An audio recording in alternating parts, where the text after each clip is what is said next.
is good, but sports are, not always the most effective way to exercise. Anyway, so that's my point.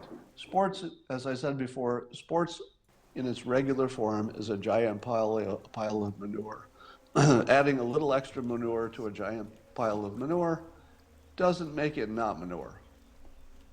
It's just more manure.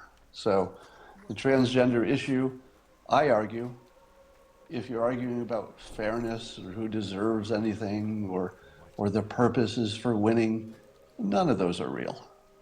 We just make up a bunch of rules because we're biologically, apparently we have some kind of imperative that's just built into us that we want to do that sort of thing, and that people enjoy it, and it allows people to rise to the top on the backs of all the people who were not good at sports. All right. So I would say, if you were going to summarize it, the purpose of sports is losing and giving up things to other people who were lucky. It's about transferring. It's about transferring resources, honor, and social status to people who were already lucky because they were born to be good in sports. It's the worst thing in the world. All right. It's not the worst thing in the world. I might have exaggerated. Let's talk about something else. Let's talk about nuclear energy. I believe that the zeitgeist has decided that nuclear energy is going to be a much bigger part of our conversation. Now, some of it, I think, is just in the air. It has something to do with climate change being a topic, et cetera. And then, of course, there's Mark Schneider, who's been doing an amazing job promoting clean, safe nuclear energy, Generation 4 in particular. There's Mike Schellenberger, who is doing a great job writing articles and promoting. He's more about Generation 3, but still very safe. But Mark and I were playing with some analogies this morning, some ways to describe why it is that Chernobyl is in people's minds as what nuclear power is, and how do you get them off that? And so we're playing with a few ideas, and I thought I would just throw them out for a little A/B testing live. I think Mark is still on this Periscope, so Mark, you can watch this in real time. So the framing that we were going for is that first pointing out that Chernobyl was designed before computers. Now, when you hear that and you say, if somebody says, "Hey, nuclear power is dangerous, what about Chernobyl?" If the first thing you say is Chernobyl was designed before computers, it's 60s technology, all right?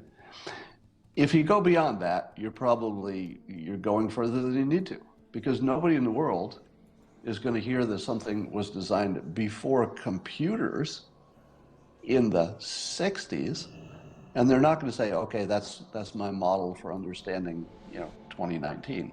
People will pretty much abandon that being a good comparison as soon as you say it's before computers. Before computers.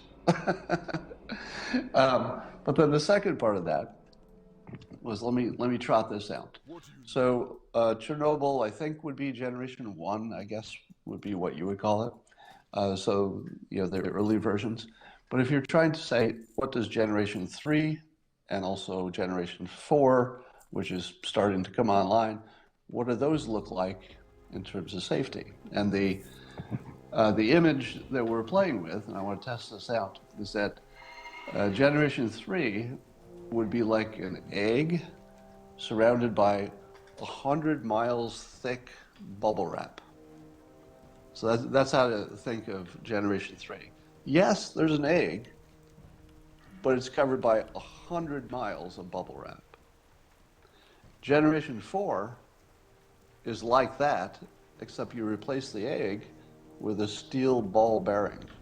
So even if all the bubble wrap fell off, 100 miles of bubble wrap, just ball bearing would fall on the ground. Nothing would break. So that's just a mental image, just testing that out. If you have any feedback on that, let me know. Because remember, the public isn't in a position to understand the technology. So as soon as you say, well, one of them uses this kind of active blah, blah, blah, cooling, blah, blah, blah. Nobody can even hear that. It just means nothing. But if you give them these 3 points to think on, Chernobyl was before computers, the 60s. Of course, they had some problems.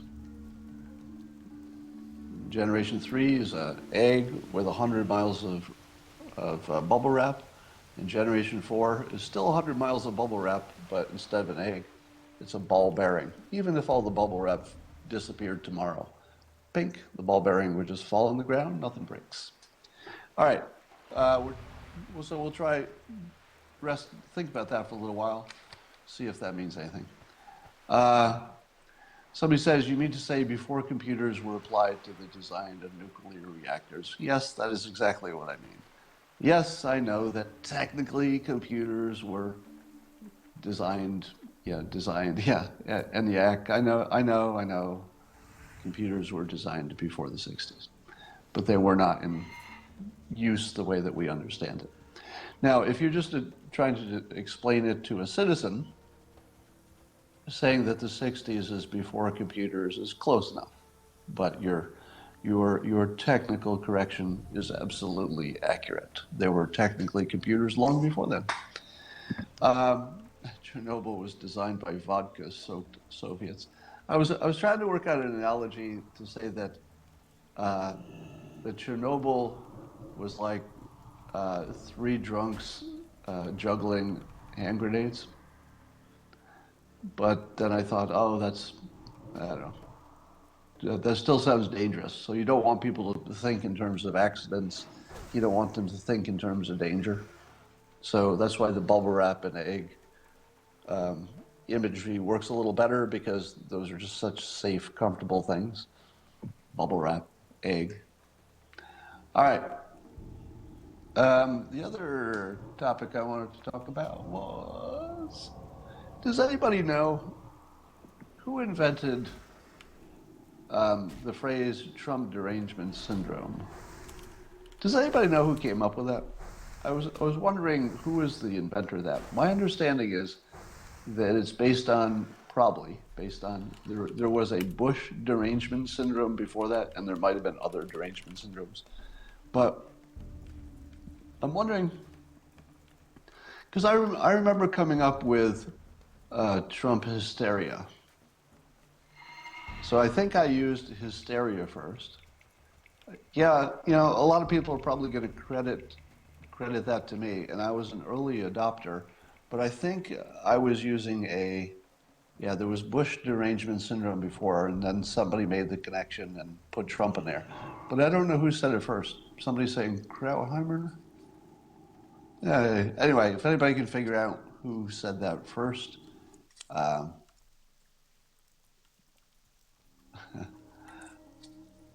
Rush Limbaugh, Stefan Molyneux.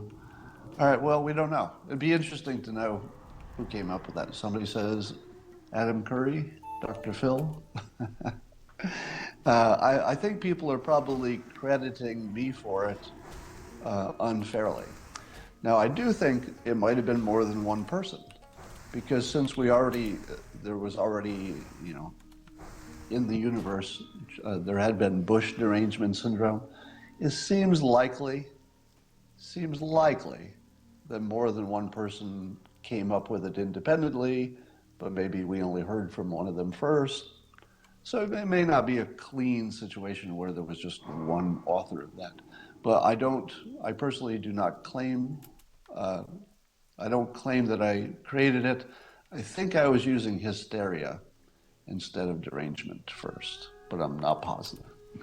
All right, so while we're talking about this stuff, 430 rockets were fired from Gaza at Israel. There have been several deaths, a number of injuries, and Israel has struck back targets in Gaza. And they usually say that they're attacking, Hamas weapons depots and, military assets and stuff, but, who knows how accurate that is.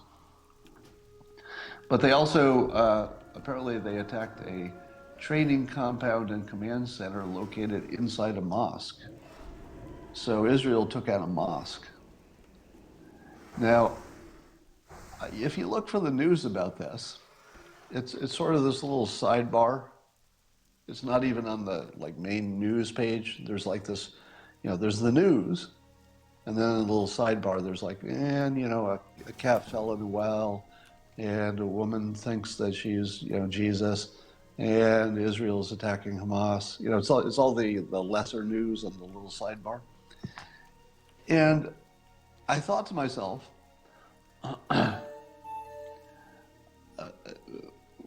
have we ever been in a situation where people cared less about Gaza and the Palestinians and Hamas and that whole situation over there? It feels to me like Israel is just pounding some people that nobody supports anymore except Iran, and most of the Middle East is against Iran. So, yeah, every time we talk about peace in the Middle East, even if you imagine it's not possible, which is always a good hypothesis, I don't know that the problem looks the way it used to look, because now it just seems like Israel just mows the lawn. That's the military term. It's like it's not like a problem that's threatening that Israel won't be there tomorrow. They just have to occasionally go and mow the lawn. So it's probably a reasonably good indication that maybe a Middle East peace deal is possible. The minimum requirement for Middle East peace is that Iran becomes, let's say, a nation that the others can work with. Let's put it that way. I don't know how that happens, but it would be nice to give them a chance to do that. All right. Sharia, somebody says, Sharia law is practiced in America. Why is this not concerning to all? Probably the reason that lots of things are not concerning, because it's small. There can't be too much Sharia law happening in this country. Now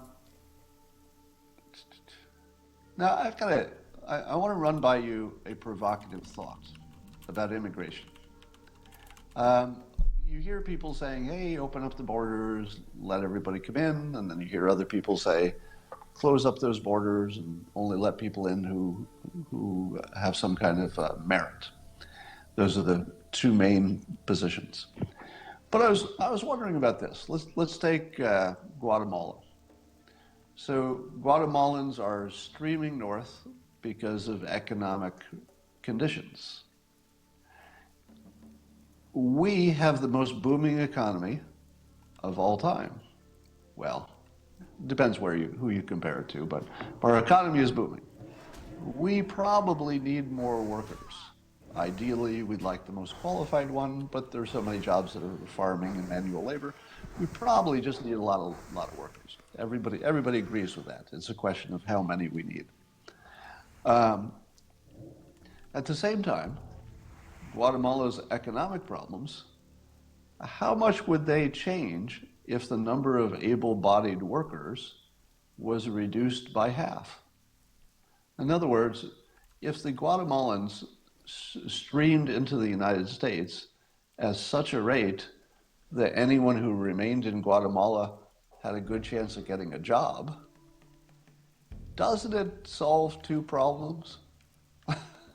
Now, keep in mind, before you get triggered by this question, keep in mind, I'm in favor of strong borders and merit-based, and I am not in favor of unlimited people just streaming across the border, even though our economy can employ a lot of them. I'm not in favor of it. I'm just asking the question.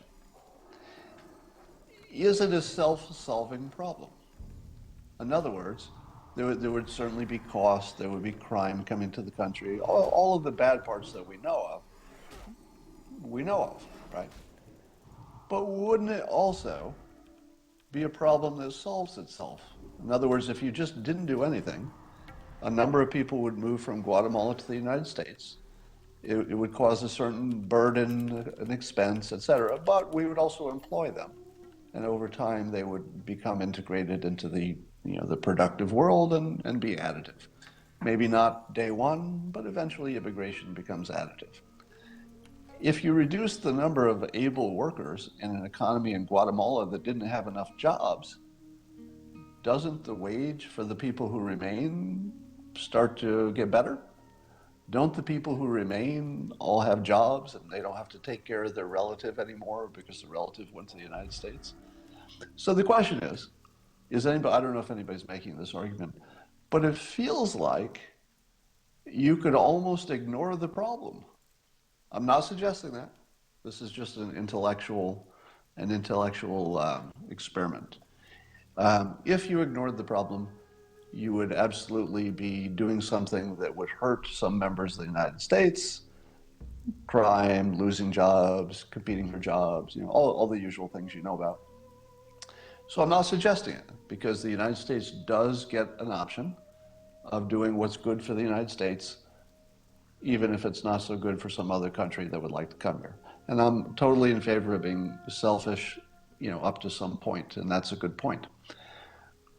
But I'm just asking the question. If we ignored it, which I don't recommend for all the reasons I just said, wouldn't it solve itself? Just basic economics of supply and demand? I don't know the answer to that question, but it feels like you would over time. Anyway, don't be too afraid of that question. You don't have to worry about anybody taking that seriously. All right. I think I've talked about the main things I want to talk about. Have you noticed that the news? Oh, yeah. So the news is pretty much all word news.